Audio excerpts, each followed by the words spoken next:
Good afternoon and good morning, wherever you may be. Thank you for joining us. I'm Tomiko Dagan, Senior Vice President of the Universal Peace Federation USA and U.S. Coordinator for IAPD USA Forum. We are hosting the 38th IAPD Peace Forum today, which has been taking place on the second Tuesday of every month since December 2020. IAPD was founded by Dr. Hak Jahan Moon in November 2017 and is a project of the Universal Peace Federation, which is an NGO with general consultative status with the Economic Social Council of the United Nations. IAPD has been exploring ways to achieve genuine reconciliation and peaceful unification on the Korean Peninsula. We hope this forum will be a source of wisdom, encouragement, and commitment to advance together toward peace on the Korean Peninsula. We are pleased to have with us today distinguished speakers on this vital subject. Our program moderator, actually the chairman of UPF USA, his train has been delayed and he'll be joining us a little bit later. So let me introduce our first speaker, Miss Grace Jo. Miss Grace Jo was born in North Korea in the place where she almost starved to death as a child. Two of Grace's brothers died of starvation. Grace's father was tortured and starved to death. He passed away when North Korea agent transferred him from a detention center to a jail, and his crime was that he left his country in search of food for his family. One of Grace's older sisters went to China to find food for her family, but went missing and was probably sold into human trafficking. Grace was repatriated twice to North Korea by the Chinese government and suffered imprisonment after she was repatriated. Grace's mother and one of Grace's sisters were repatriated 4 times and suffered torture after repatriation.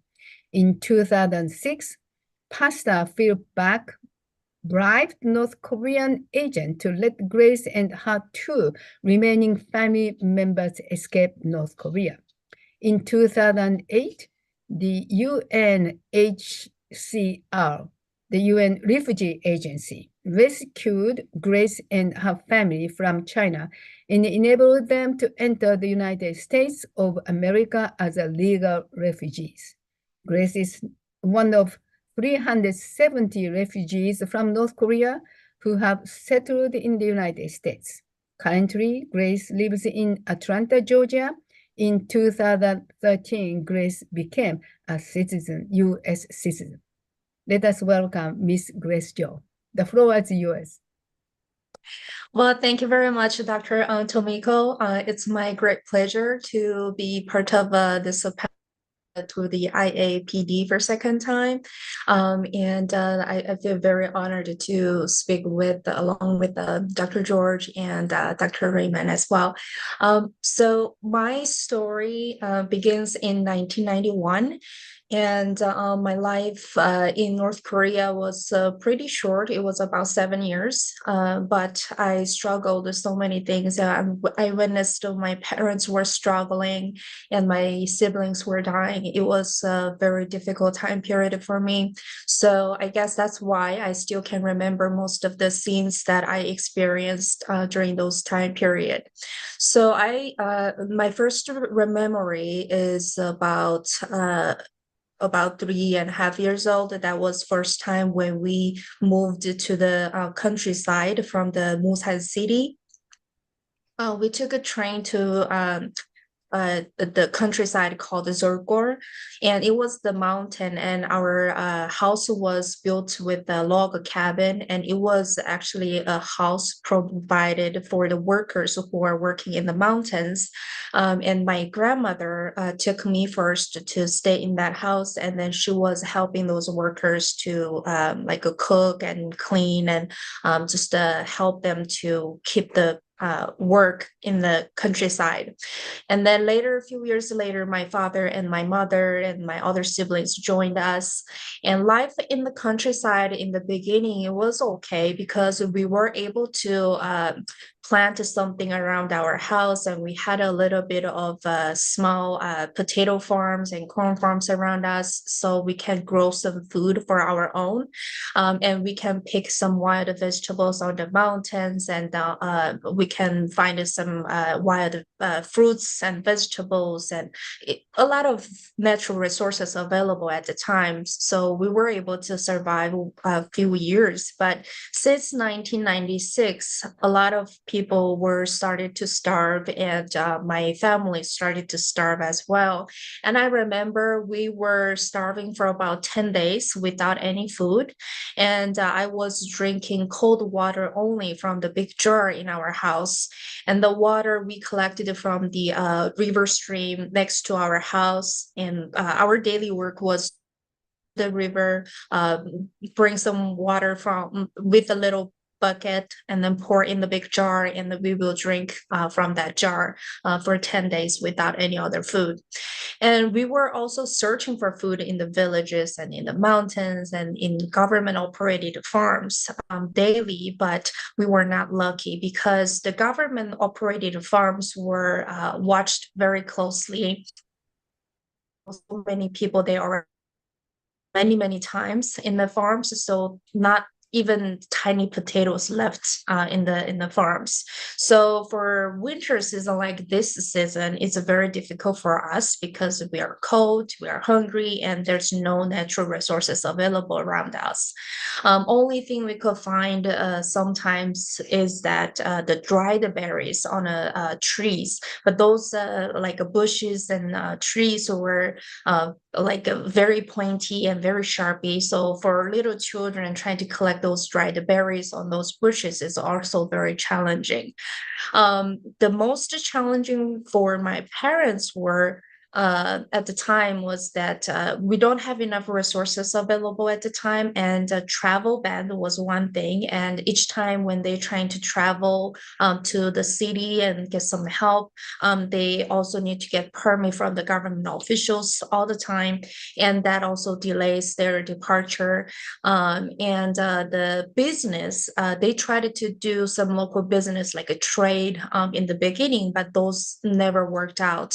I know many different methods, but they all failed. And I remember my mom, she was trying to do some home business, for example, make steamed bun and exchange in the village and trying to sell it and find food, but that didn't work out. My grandmother tried to make alcohol in the house and then trying to sell it, but that didn't work out. We also I also remember my mother making like a that's like a blaze and gloves in the house, and she was sewing with her hand. We don't have electricity in the house at nighttime, so I was the one who was holding the fire torch at night all until we go to the bed. So the next morning when we wake up, we all have like ashes under our nose. So siblings each other, like pointing each other and laughing each other. So those are the memories I have. And another unforgettable memory is I think back in 1997, it was about early spring, and my mother, she was trying to collect the stones from the front yard and trying to clean up the farm, and she found 6 newborn mice under the stones. And first this time, of course, she was shocked and scared and ran to my grandmother.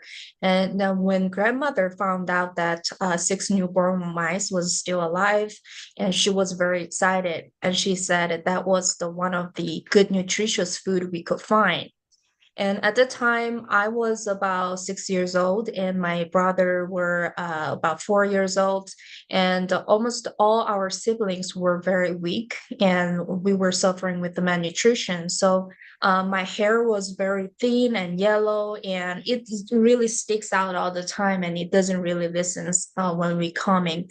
And my belly was really huge, and my arms and legs were so skinny, just a bone and covered with a thin skin. And it's just like a walking skull. And I was very easily disconnected with my joints. When my sisters were pulling my arm when we playing, it's just easily disconnected. So that's how bad the malnutrition is. And at the time, my grandmother, when she found out the next 6 newborn mice, she and my mother, they were discussing about like how to cook it and how to treat it for making it beneficial food for malnutrition children. And I was the lucky one, and I picked among the siblings, and I had a privilege to have that mice soup. And after I had a miso soup, about 2 weeks later, I slowly recovered from malnutrition. And I guess that's how I can still alive today. And my parents and my grandparents, they sacrificed a lot in North Korea. Even though they tried so hard, none of them worked out. So back in 1997, my father and my mother, they decided to go to China for getting help with his distant relatives. But first time back in 1996 or 5, he was able to get the legal passport and then go to China. But back in 1997, everyone were struggling from famine, and we all were hungry. And officers, when they allowing paperworks, they don't even give us the permission to go to overseas. So my father, he had no choice, but he had to go to China illegally by crossing the Tumor River by swimming. And he went to China for 3 times. And the third time, when he got discovered by the local officers, and then he was got caught on a street market, and he was detained, and he was tortured severely in the very small village, so they did not have legal like a power to punish a citizen, which my father was the party member at the time, and he had to go through the legal process to get the final sentence. So the local government had like decided to take him to the city prison where we originally came from.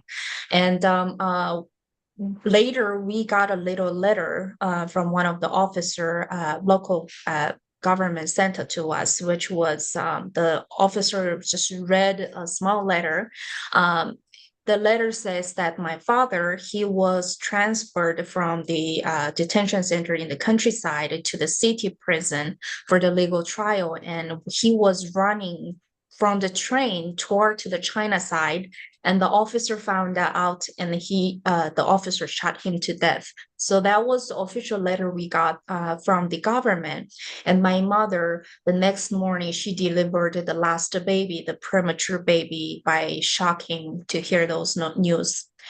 After we heard that news, my mother could not believe. So my mother, she left home, and she searching for the true news. And about 2 months of searching, she came back, and then a lot of things happened during that time as well, because my oldest sister got missing at the same time, my father's death news, and then my grandmother was the only adult who can watching those little children at the house. And my mother, she came back later, and then one of the inmates who stayed with my dad and witnessed my dad's passed away, he visited us actually because he heard that my mom is searching for the truth news. So after he got released several months later, he came to us and then shared the true story, which was my father was tortured severely in the local detention center by the officers, and he was dehydrated, he was starved, and he was almost unconscious by the time when he was transferred to to.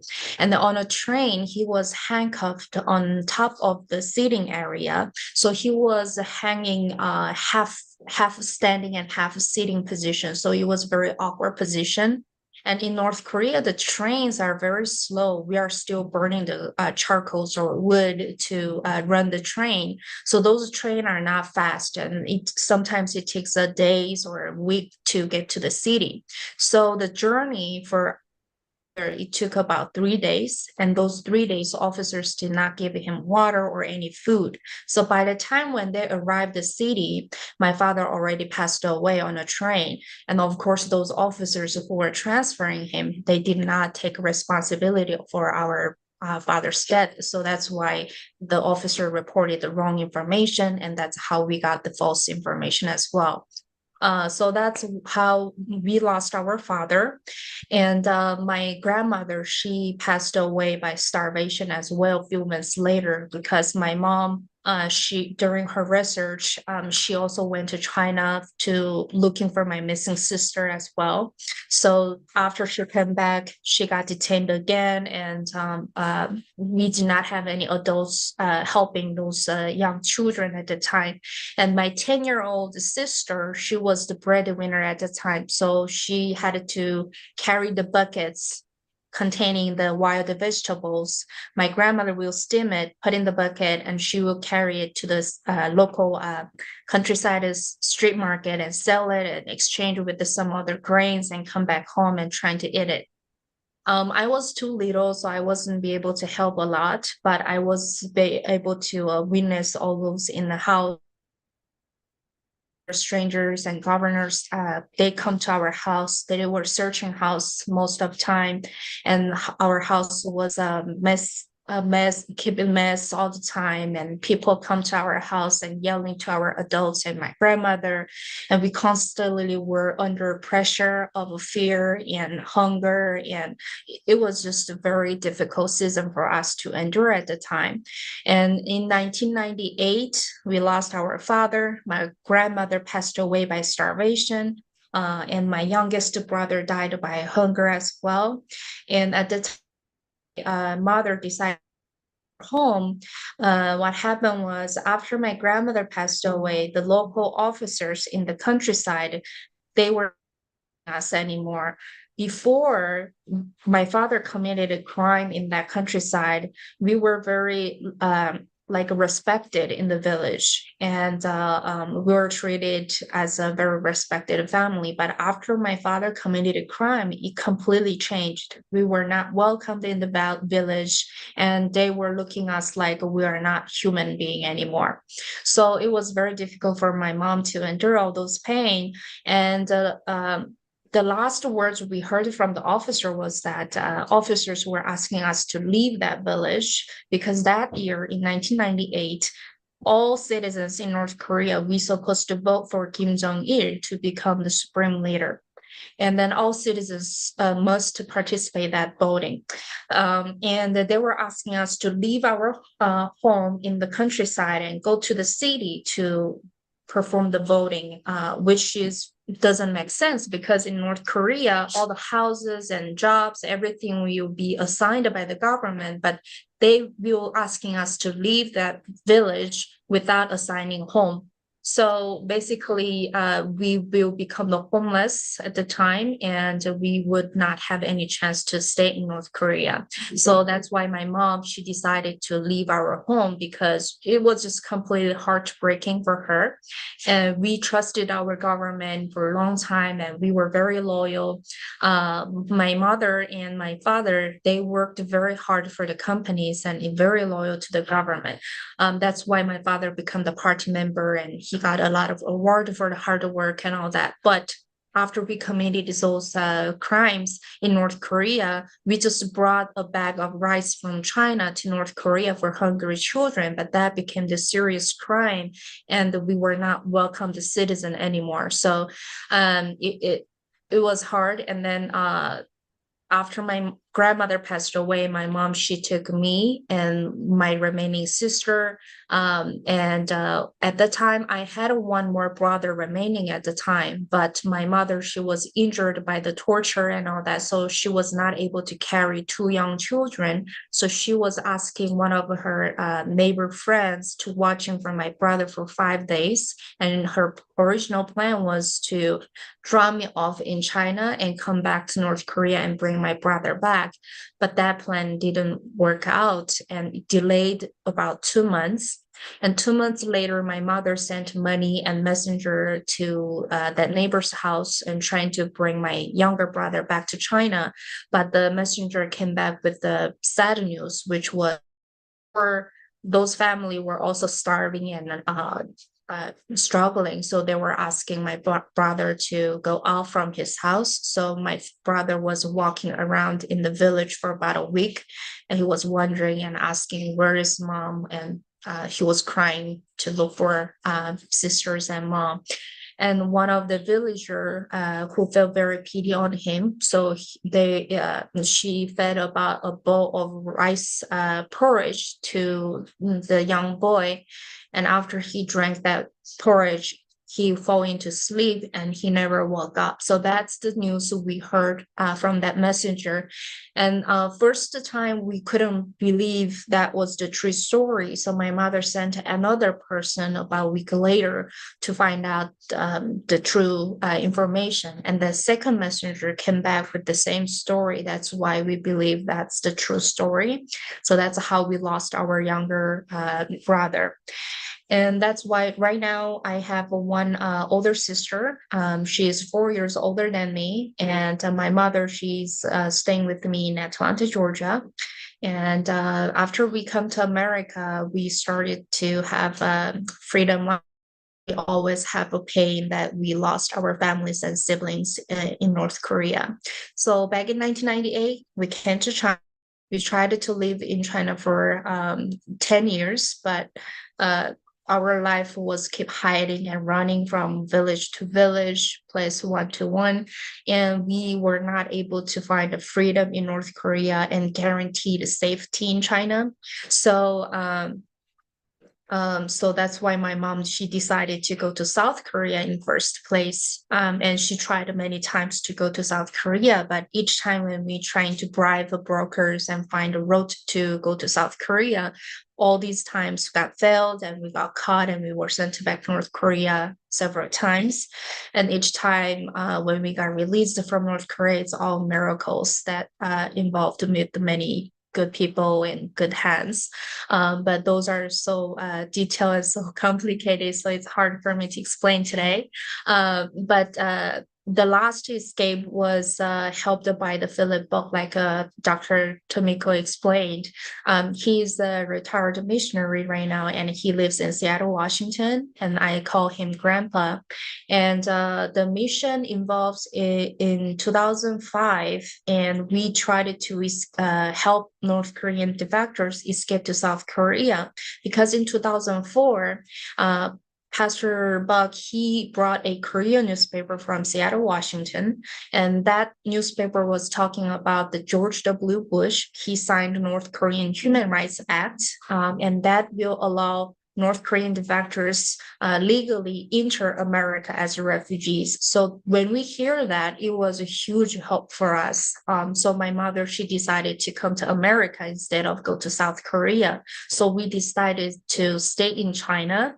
And meanwhile, we are waiting to come to America. We were able to help the missionary to rescue other defectors, because my sister and I, we were able to speak Chinese Mandarin. So that's how we get involved with the rescue mission.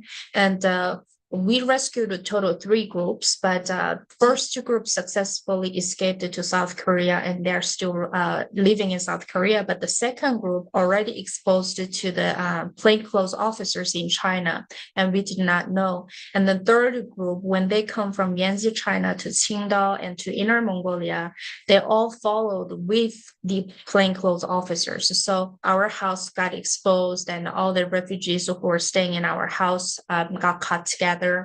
And it was very chaotic at the time, but that's how we got caught at last time.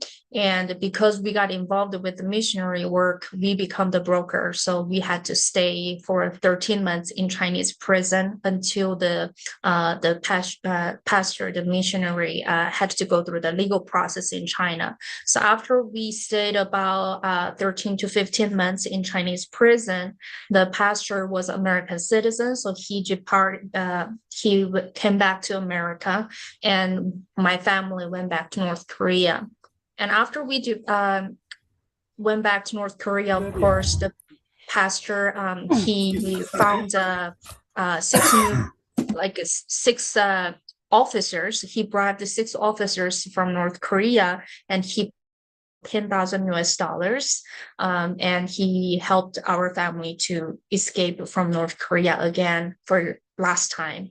And then we wrote our stories in 2004 already and sent it to Pastor, and Susan Schulte helped us to deliver that letter to the UN.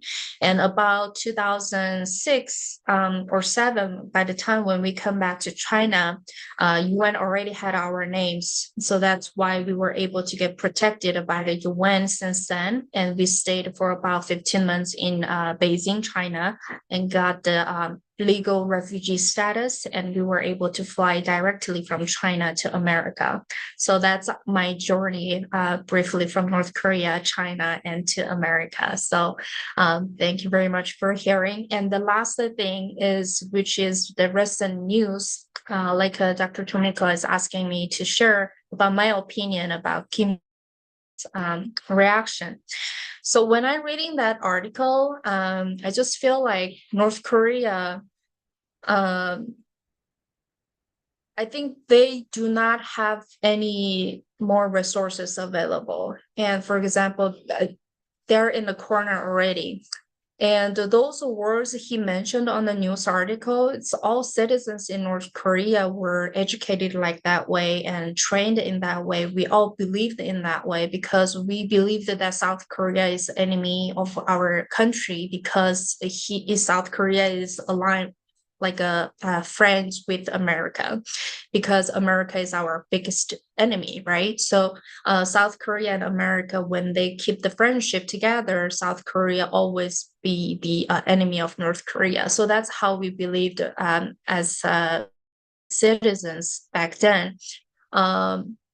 So when Kim Jong-un mentioned that we are looking for reunification with the South Korea, and they want to take a hard action toward to South Korea and all those things.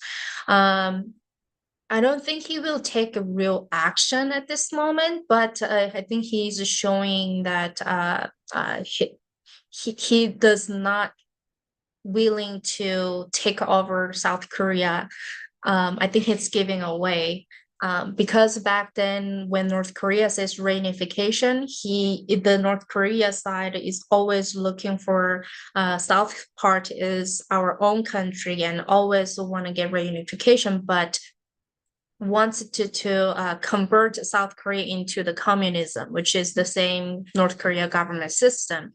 But now when he says that, I think he's kind of giving up South Korea part. He's not willing to convert South Korea into North Korea government system in the future. So I think that's what he's talking about. But I think it's understandable that he's taking like hard words towards South Korea right now, because a lot of sanctions pushing North Korea economically.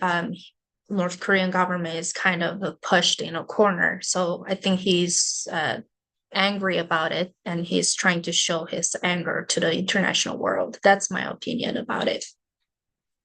Thank you very much for listening.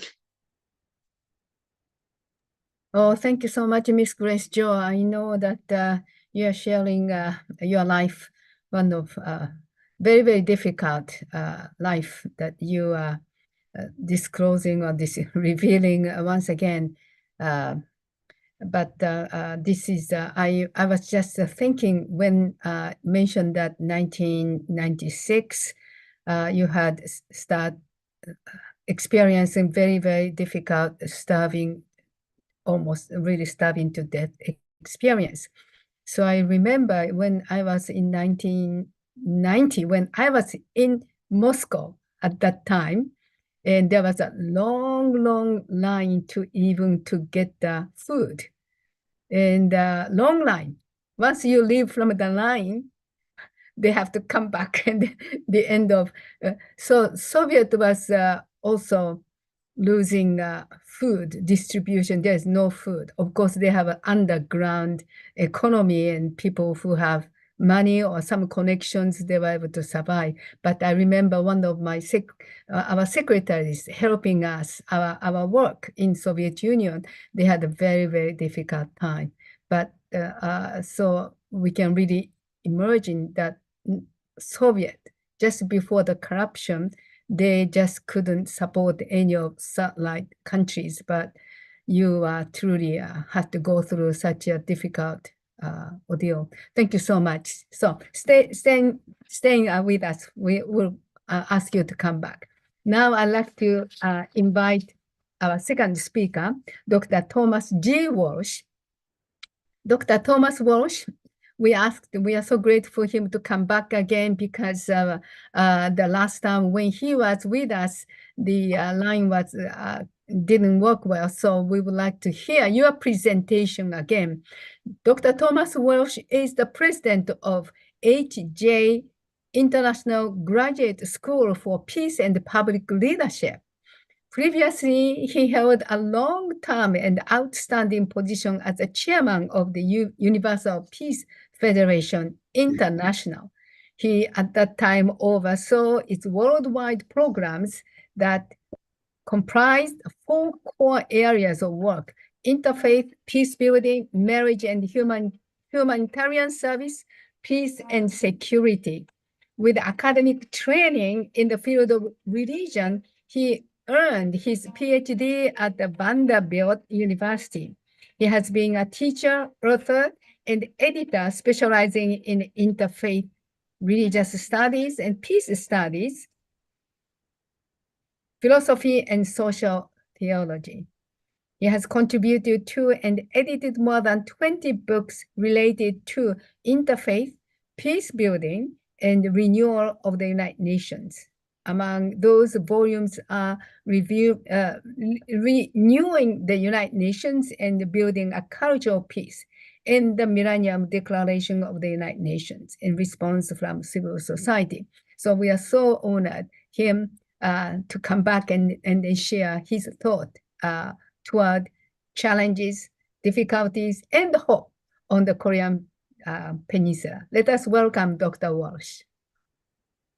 Well, thank you very much, Mrs. Tomoko Duggan, for your kind introduction, and especially for the great work you do day in, day out for UPF USA and even UPF internationally. And for this series with its focus on the Korean Peninsula. I hope Dr. Jenkins is able to join us as well. I had a good chance to meet with him and discuss many things yesterday in New York City. Dr. Chang-Shik Yang, the new chairman. He's here. He's listening. He said, I'm listening from the beginning. So it's good. Thank you. We had wonderful fellowship yesterday. And thank you for mentioning HJ International Graduate School for Peace and Public Leadership, formerly known to many of us as Unification Theological Seminary. It's a very exciting mission, and I'm proud to be part of this great academic institution. I really was moved by Ms. Grace Cho's testimony and sharing. It's remarkable, her restraint in being able to talk about such tragic and painful aspects of her story, and yet communicate it very clearly and eloquently, despite the pain that lies deep inside for her and her family and the people of North Korea. So I'm grateful that she can be here to remind us of the very personal and deeply heart-wrenching stories. We Americans, especially many of us here who learned so much about Korea from Father and Mother Moon, came to learn about the realities of life under communism. And although it has always put forth claims of emancipation and liberation and restructuring of the economic, social order, that it would bring a new dawn of great freedom, that these promises have all failed to deliver. And the result has been often, and most often, tyrannical, controlling nation states or even empires. So the topic we are addressing today is extremely important. It is a critical piece of the great puzzle of the current global geopolitical reality, where we have what in a nutshell can be called a revival of the Cold War era. We might call it Cold War II, as many have.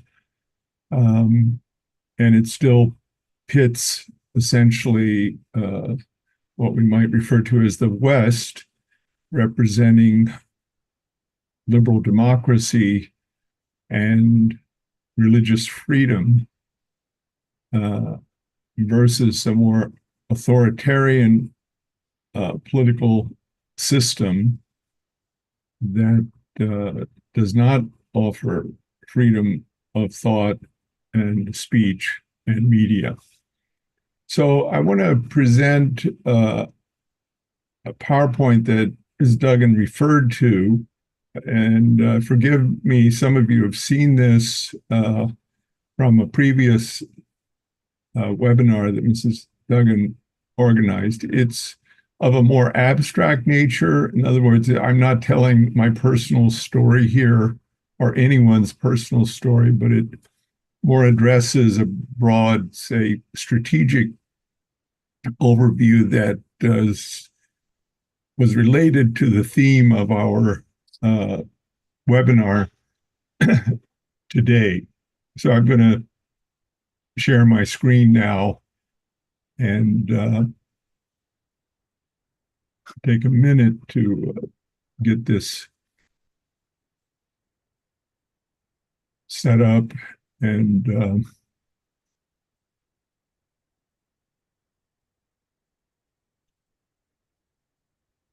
Ms. Duggan, can you see that okay? Yes, we can see it. Yep. Okay.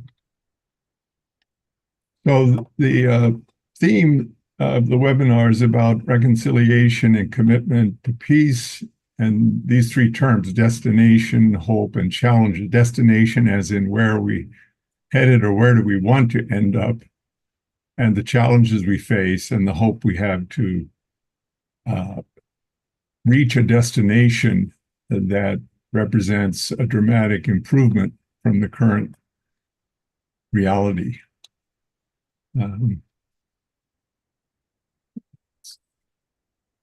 So these three topics I'll try to unpack a little bit in the context or in thinking about the Korean Peninsula: destination, where we want to go, challenges or obstacles, and hope. You theologians can kind of see this maybe as an original ideal of heaven, and the challenges, perhaps understanding things in terms of fall and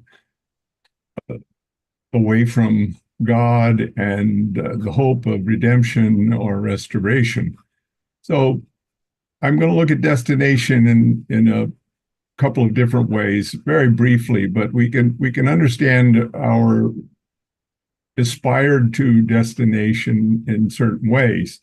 And we can also have destinations that will be very undesirable, which could be resumption of war. Recently, North Korea fired 200 artillery rounds toward islands occupied by South Korea, but contested by North Korea. And we've had angry rhetoric, and Ms. Grace Cho commented on that. Now, one of the common ways in which conflict is not resolved, but it's better than a hot war, is a frozen conflict. Things are kind of frozen in place where both sides have ceased fighting, but they are not in a peace agreement. And that's more or less what has been the case on the Korean Peninsula since 1953. Efforts have been made to thaw the conflict. We had more recently the six-party talks. Also during the Trump administration, there were 3 trips that he made to North Korea and to interact with Kim Jong-un in hopes of working toward that thawing of the conflict. Some are advocating a formal peace treaty between the two Koreas, and perhaps moving toward this term that we often hear applied to Israel and Palestine, a two-state solution, that there could be some kind of federation or confederation of the two Koreas in a kind of two-state cooperative solution. Unification is a big challenge because it's not only the decision of these two theoretically sovereign states, namely DPRK and ROK. Both of these nations exist in a broader geopolitical context that includes, in a very, very major way, geographically, China and Russia. And this complicates the reality significantly. And as we see in places like Ukraine, that nations that lie at the boundaries of major powers often suffer from the efforts of those major powers to assure their security or to expand their sphere of influence. Ideally, we could move toward unification centered on mutual prosperity, interdependence, universal values. We can also think of the destination economically, that we move from isolation, no trade relations, zero-sum competition, and I should add here sanctions, UN sanctions or US sanctions that help assure that particularly DPRK has a difficult time achieving prosperity, that we would be able to expand on economic joint venture projects that include trade, tourism, infrastructure development, easing of visa restrictions, and starting to have a more porous border where there can be exchange and travel.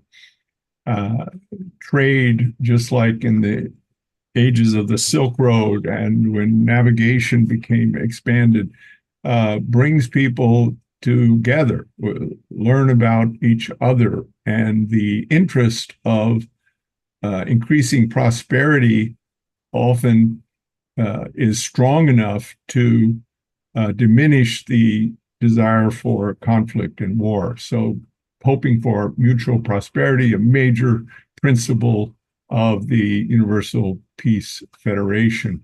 We can also think of social and cultural destinations. We have, in some respects, perhaps not equally, but a kind of demonization of the other, which is often a problem in the politics and even at times in religion, a breakdown of communication, a lack of tolerance. But the goal would be to move toward tolerance, which is not the same as deep and profound love and warm-hearted association, but at least tolerance means I'm not out to destroy you. Tolerance leading to eventually mutual respect, and that's a goal or the outcome hoped for through dialogue. That the concept dialogue contains a multitude of content that aims to expand the sphere of mutual understanding and respect, of learning, listening, and in the process, coming closer together. We can promote cultural exchange, as has been done by UPF and a wider movement through the Little Angels, performances, even sports, soccer, football, ultimately to have religious freedom and shared universal values being upheld and respected.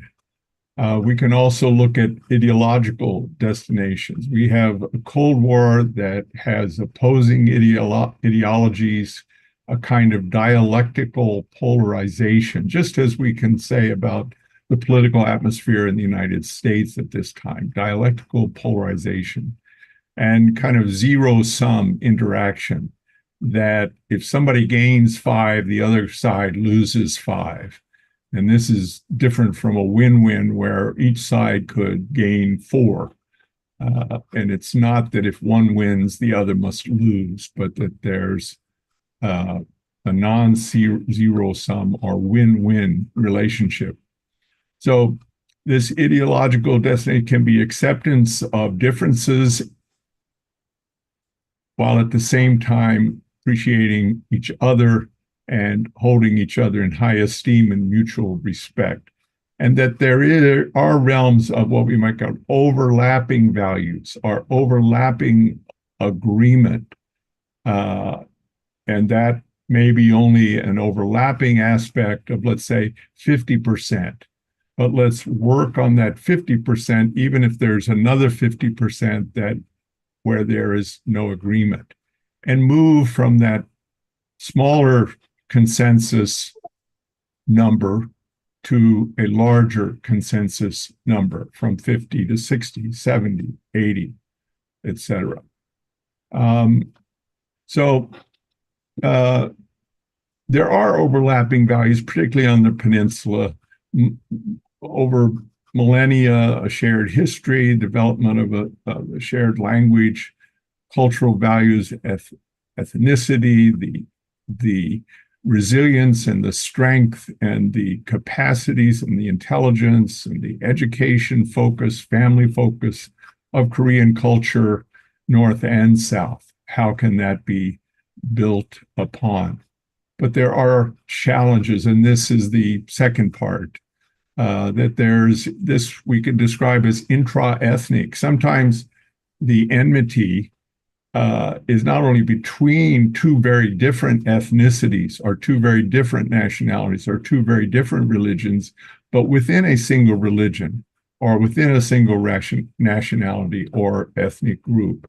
So there's a kind of intra-ethnic, like a sibling kind of resentment, jealousy, enmity. There's differing and opposing historical narratives, North and South, opposing Dr. Jenkins. ideologies and resentments. I mentioned earlier Cold War II. And so we want to move and great powers that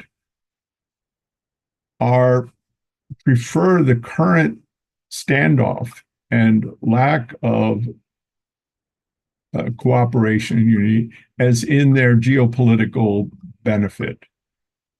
We also are in a context where the United Nations itself is in a weakened situation because its Security Council is also divided, particularly between China, Russia on the one hand, and the US, France, and the UK. These are the 5 permanent members of the Security Council. We're also seeing a crisis in the West that even limits the capacities of the United States. And I won't go into this, and I think many of you can appreciate, we're in an election year, and things are heating up already. There's so much polarization, mutual demonization, populism, authoritarianism are on the rise globally.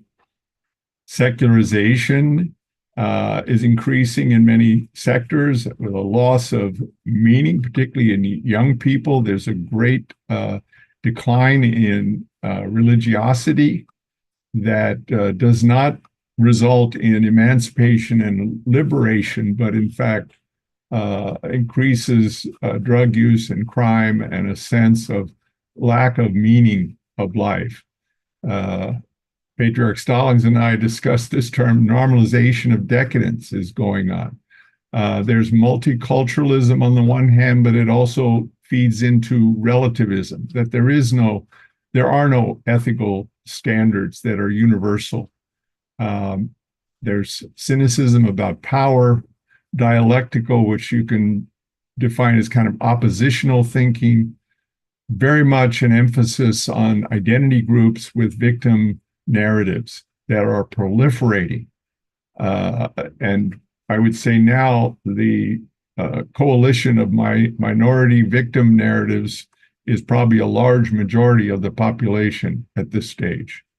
Confusion in the cultural sphere of Christianity, loss of patriotism in the West, rise, as I said, of identity politics, and more and more political parties that are turning toward a more authoritarian system because of some of these factors listed above. So we need a collaborative, multi-sectoral, soft power approach to peace. It's not the only solution. Ultimately, these geopolitical challenges require hard power, which is the power of political leverage through military threats and economic sanctions, but there is the dimension that UPF can exercise of soft power, where we study, learn, and educate ourselves. We can't be effective if we live in a limited range of knowledge and education about issues and an inability to adequately articulate the issues. So study and learn. That's why a graduate school like HJI is so extremely important. We need to bring people together, engage in dialogue. We need to have a certain kind of naive idealism that gives us hope, but we don't want to be naive or cynical. And we want to practice give and take action that is not oppositional, that seeks to build harmony and cooperation, practice service, peace through strength. So certain restorative principles rooted in UPF's vision, that we recognize God's love and grace and God's providence, God's power. Do not give up hope. We also must recognize not only a good God who created a good world, but the reality that has been articulated in the great religions of the fall, that human fallenness plagues our world. And therefore, we must be realistic, not only about other people, but ourselves, our own limited understandings, our own limited capacities. And we must aspire to common ground. So these restorative practices, dialogue diplomacy, we are a non-state actor. That is, we are an NGO. State actors are the actors of the US, Russia, China, South Korea, North Korea. But we also have the great capacity of the NGO and the FBO, faith-based organizations, and our engagements, such as IAPD. So these are restorative practices that UPF advocates. seeking reconciliation across party lines, seek to unify the nation centered on UPF's principles, mutual prosperity, universal values, interdependence, and try to dampen polarization, what we call theologically and divine principle, the Cain Abel struggles. Engage and partner with other NGOs. This is not a task that you can do by yourself and be effective. You need a very broad coalition of networks and partnerships. That's why the work of IAPD with its other associations of UPF is so very important. Thank you for allowing me to present this, Mrs. Duggan, and thank you to all who've attended today. I now turn it back over to you. Wow, Dr. Walsh, thank you so much. Wow, wonderful. Don't you, everybody want to be a student of HJ International Graduate School? So inspiring. And then Dr. Walsh gave us another challenges and also way to UPF and especially IAPD to cope with this situation. Thank you so much, Dr. Walsh. Thank you. So our final presenter, Archbishop Patriarch George Augustus Stallings Jr. He is also the IAPD USA director. And of course, he is the founder of the Imani Temple African American Catholic Congregation. He served as a Roman Catholic priest from 1974 to 1989, born in New Bern, North Carolina. His grandmother introduced him as a boy to worship to a Black Baptist church. When he was growing, he enjoyed actually the service so much that he said he desired to be a minister. So wishing to serve as a Catholic priest, he attended St. Pius X Seminary in Kentucky and received a BA degree in philosophy in 1970, sent by his bishop to the Pontifical North American College in Rome. He earned the 3 degrees from the Pontifical University of St. Thomas Aquinas between 1970 and 1975, the Bachelor of Sacred Theology, a master's degree in the Pastoral Theology, and a licentiate of Sacred Theology. So let us welcome Patriarch Stallings and my boss. Thank you. Oh, wow. That's the first time I heard being your boss. Well, I have a boss too, as Paul always says. I have someone that I look up to. Dr. Walsh has a boss. Our beloved sister, Miss Grace Joe, has a boss. Dr. Jenkins even has a boss. But anyhow, I had to bring that level of humor. I just love and admire you, Mrs. Tomiko Duggan, for the work that you've done. You are the best senior vice president of the Universal Peace Federation USA that the world has ever known. You're awesome. I'm always inspired by these monthly interreligious association for peace and development, peace forums, and we have the most outstanding speakers. And today's forum is second to none.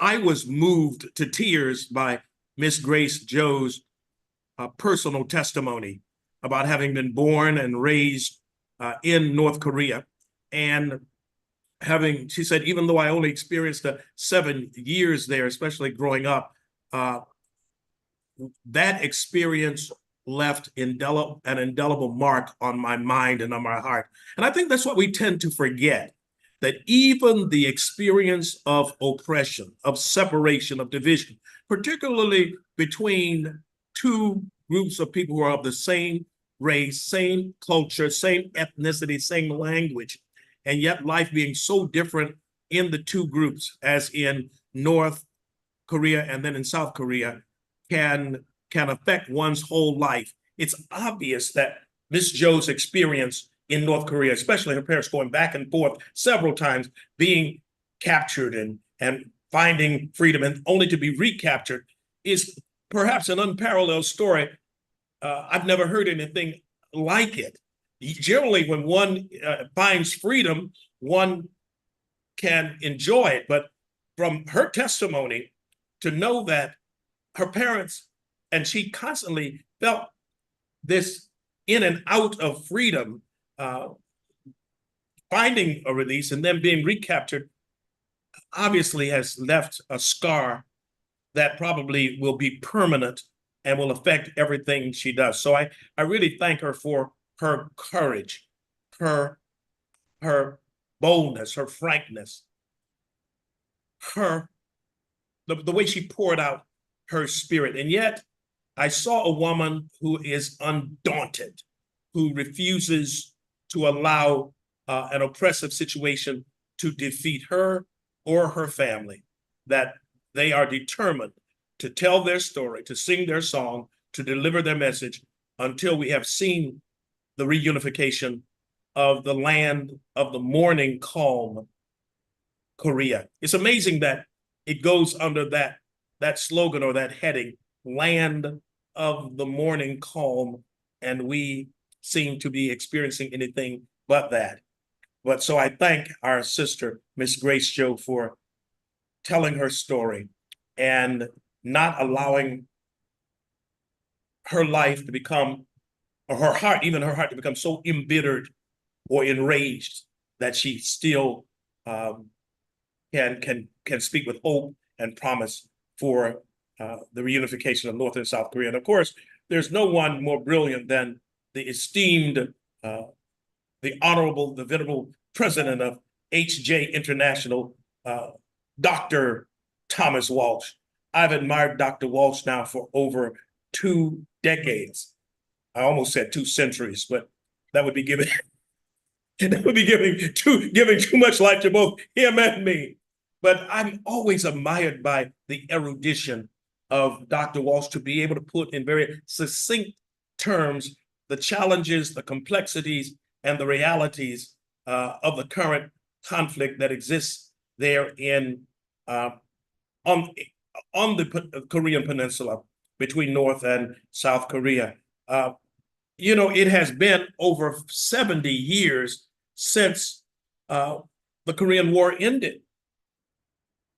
Yet it still continues. The division is still there, especially highlighted by the 38th parallel. And my concern, Dr. Walsh and Ms. Jo, is this. It's been over 70 years since the conflict ended.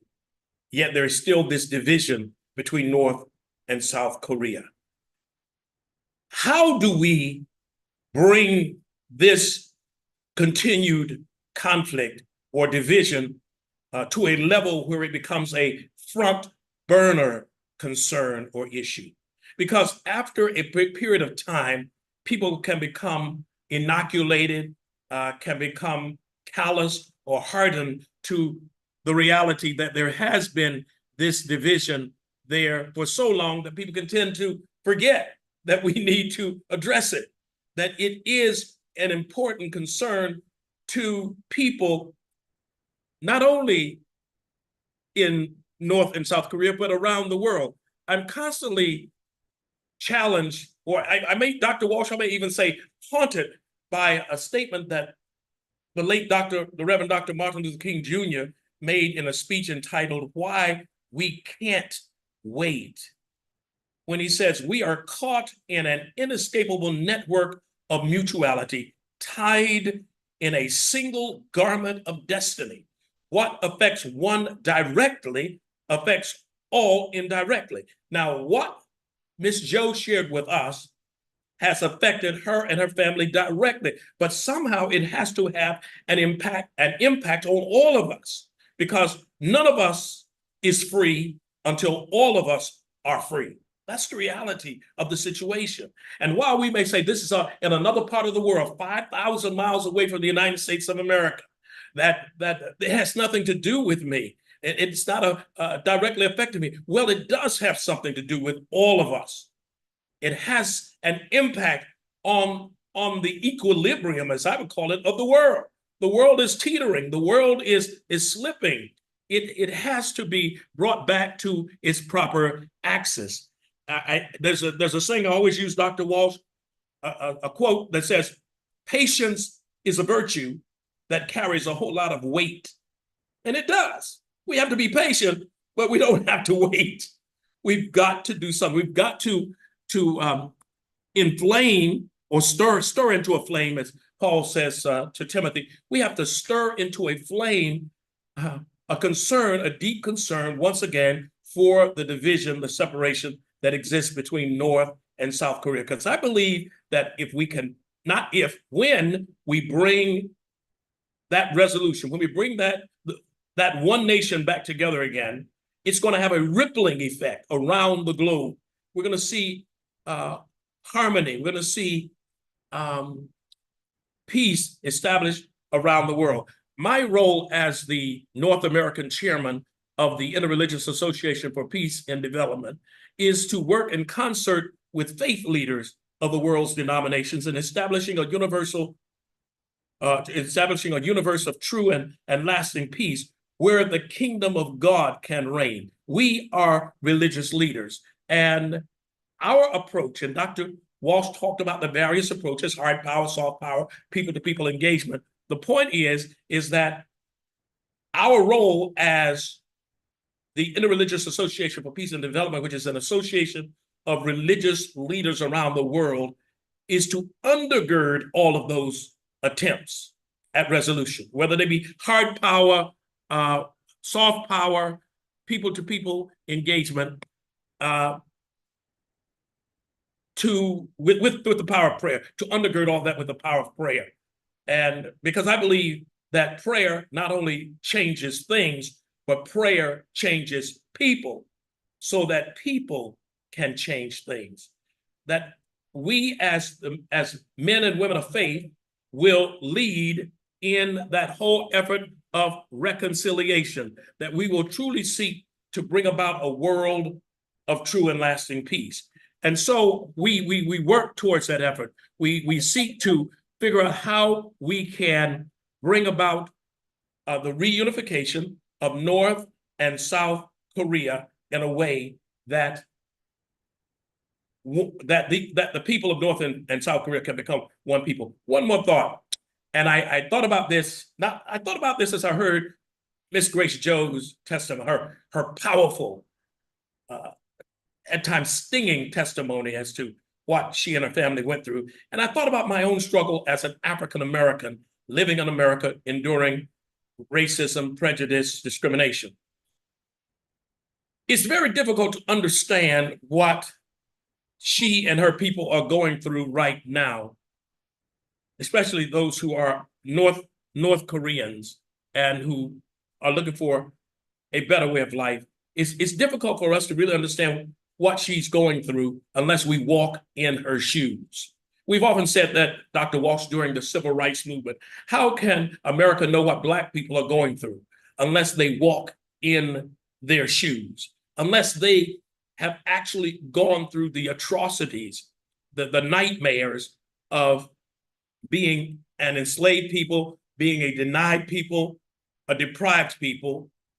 How can we truly understand what they have lost or what they are not enjoying because we have not walked in their shoes? We have not gone through similar experiences. And so we have to listen to the testimony, and we have to give solace and confirmation to people like Grace Joe and others who have gone through all of this in North Korea and understand that their pain is also our pain, that their lack is our lack. Their loss is our loss. And so if we listen, if we make every attempt, since we cannot walk in their shoes, we have to believe that the experiences that they share with us are real. And if they are real, put ourselves in the place of saying, what if we were in their shoes? What if we lived in North Korea under an oppressive communistic system and were denied the basic freedoms that we, for the most part, take for granted? And I think Dr. Walsh said something in his presentation. We should not always be so safe and secure. He didn't say it this way, but I could hear the implication. We cannot always be so safe and secure with where we are as a democratic nation right now because of the things that are happening even in the United States of America, even though I know we have a worldwide audience here listening to this program. Lastly, I think that true parents are our best hope for the reunification of North and South Korea. I say that to you very honestly, not because I love true parents and have had the opportunity to breathe the same air as they breathe, to know them personally, but I have seen their relationship between North Korea and its leader, Kim Jong-un, and even way back to his grandfather. And I've seen the receptivity that North Korea has given to true parents that they have not given to any president of any country, even though they may be using hard power, military, diplomacy, and all to try to reconcile that situation. What I have seen true parents being able to do is lead a worldwide movement to bring together the various components that can allow us to advance the ultimate reunification of North and South Korea. And I say that to you honestly and directly so that we know that there exists in the world today those who are leading that effort and who are our best hope for reunification of the Korean Peninsula, the land of the morning call. True Mother, Dr. Hak Ja Han Moon, the Mother of Peace, is our best hope for reconciliation and reunification. Now run and tell that. Thank you so much, Mrs. Tomiko. Oh yeah, thank you so much, Patrick, George Steins. Thank you so much. So even though thank you, Tomiko. Thank you. I'd like to invite Dr. Michael Jenkins speaking to us from what I believe in the train, right? Yeah, the floor is yours. Yes, thank you. Important, my boss. Thank you, Dr. Michael Jenkins. Thank you, Archbishop Stallings and Dr. Walsh. Thank you, Tomiko, but especially Grace. I look forward to having time to meet you with our other IAPD people.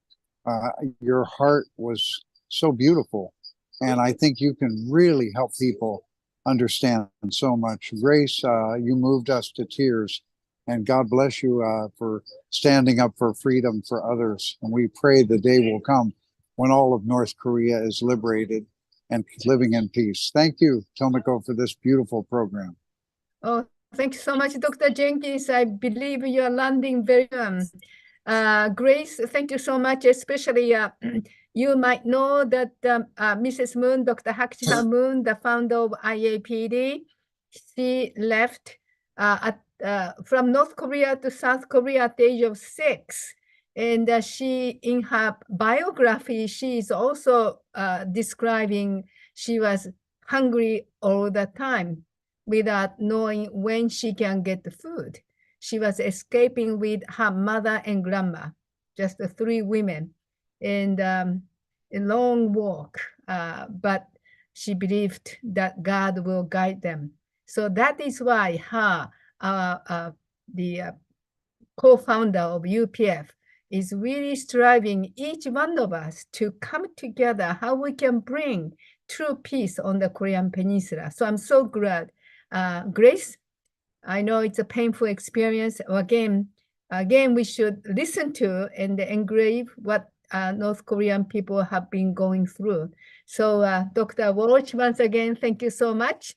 And Patrick Stallings, thank you. Thank you so much for joining us. Thank you. And for all ambassadors for peace and listeners, thank you so much for joining us.